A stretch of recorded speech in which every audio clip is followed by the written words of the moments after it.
মুখে ভালোবাসি বলেই ভালোবাসা হয় না, ভালোবাসাটা মন থেকে আসতে হয়।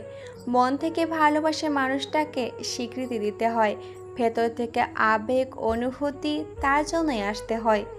কেউ তোমাকে জান কলিজা লাভ ইউ বলে উল্টে ফেললো, এর মানে এই না যে সে তোমাকে খুব বেশি ভালোবাসে।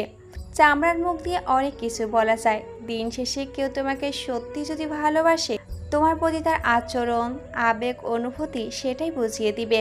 কেউ তোমার সাথে অ্যাডজাস্ট করতে পারছে না, তোমার ভালো লাগা মন্দ লাগা, তোমার আবেগ ইমোশনকে মূল্যায়ন করতে পারছে না, তার মানে সে তোমাকে ভালোবাসি বললেও আজও তোমাকে ভালোবাসতে পারেনি। যে তোমাকে সত্যি ভালোবাসবে তার তোমার সাথে কথা বলার জন্য ব্যাকুলতা থাকবে।